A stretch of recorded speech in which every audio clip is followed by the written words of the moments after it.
प्रधानमंत्री नरेंद्र मोदी ने 2 अगस्त 2026 को वर्चुअल माध्यम से नशा मुक्त युवा फॉर विकसित भारत संकल्प अभियान का राष्ट्रव्यापी शुभारंभ किया। इस अवसर पर बिहार के पटना स्थित लोक भवन से आयोजित कार्यक्रम में मुख्यमंत्री सम्राट चौधरी सहित कई जनप्रतिनिधि और अधिकारी वीडियो कॉन्फ्रेंसिंग के जरिए जुड़े। कार्यक्रम को संबोधित करते हुए मुख्यमंत्री ने कहा कि विकसित भारत और समृद्ध बिहार का सपना तभी साकार होगा जब देश का युवा नशे से दूर रहेगा। उन्होंने युवाओं से इस अभियान में बढ़ चढ़कर भाग लेने और समाज को नशा मुक्त बनाने का संकल्प लेने की अपील की। आज देश के यशस्वी प्रधानमंत्री आदरणीय नरेंद्र मोदी जी विकसित भारत की कल्पना को लेकर नशा मुक्त युवा फॉर विकसित भारत की कल्पना को लगभग 10,000 सेक्टर पर इसकी शुरुआत कर रहे हैं और ये अपने आप में अनोखा है कि यदि विकसित भारत बनाना है और समृद्ध बिहार बनाना है तो विकसित भारत का सपना तभी संपूर्ण हो पाएगा जब हम नशा से दूर हो पाए। नशा मुक्ति के इस पूरे अभियान में हम सहभागी बन सके। मैं विशेष तौर पर ब्रह्म कुमारी बहनों को बधाई देता हूं कि लगातार आप इस क्षेत्र में काम कर रही हैं और आज जो आपने शुरुआत कराया कि देश के लगभग 10 करोड़ लोगों को नशा मुक्त मुक्ति अभियान में जोड़ना है, मैं सर्वप्रथम आपको बधाई देता हूं, शुभकामना। बिहार एक ऐसा राज्य है यहां पर तत्कालीन मुख्यमंत्री नीतीश कुमार जी ने संपूर्ण रूप से नशा के ऊपर सख्ती बरतने का काम किया है।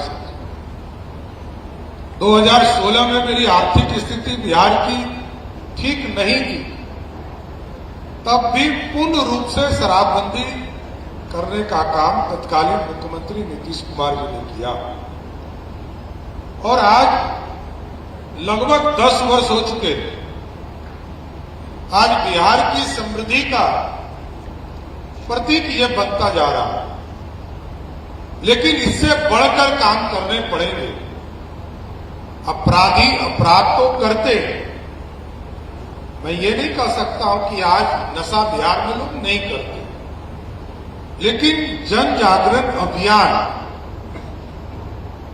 जो हमारी बहनें ब्रह्म कुमारी बहनें चला रही हैं, हम युवा नौजवानों से आग्रह करने के लिए विशेष तौर पर आग्रह कर रहा हूं कि इस अभियान में सहभागी बने और आगे का भविष्य, क्योंकि आप ही हमारे भविष्य हैं, आपके ही आप जो सोचेंगे वही भारत बनेगा और नशा मुक्ति के क्षेत्र में हम कैसे और आगे बढ़ सकते हैं इसकी कल्पना करनी पड़ेगी, क्योंकि भारत श्रेष्ठ तभी हो सकता है कि आजादी के 78 वर्ष हो गए और आप सोचिए कि आज से 2000 वर्ष पहले यही भारत था, अखंड भारत था, जो स्वर्णिम काल इतिहास के पन्ने में भारत को देने वाला यह बिहार रहा और इसी मगध की धरती से हम स्वर्णिम काल देने वाले लोग हैं। हम यहां की समृद्धि तभी लौटा सकते हैं जब नशा मुक्ति अभियान में युवा साथी हमारे सहयोगी हो और कई बदलाव हुए। जब तत्कालीन मुख्यमंत्री जी ने इस पूरे अभियान की शुरुआत की थी, लोगों के लिए यह सोच का विषय था, शोध का विषय था, चिंतन का विषय था, लेकिन धीरे धीरे ये चीजें स्थापित होता गया और मैं आज गर्व से कह सकता हूं जिस 2 चीजों की परेशानी बिहार में होती थी कि एक नेपाल से आने वाला पानी जो हमको तंग और तबाह करता था, उसको भी व्यवस्थित किया मोदी जी की सरकार ने और नीतीश जी की सरकार ने। मैं फिर से तमाम युवा साथियों को बधाई देता हूं, शुभकामना देता हूं और प्रधानमंत्री जी को विशेष तौर पर धन्यवाद देता हूं कि आपने इस तरह के पहल को आगे बढ़ाने का काम किया है। इसके लिए मैं बधाई देता हूं। आप तमाम साथियों को भी बधाई देते हुए अपनी बात को विराम देता हूं। बहुत बहुत धन्यवाद।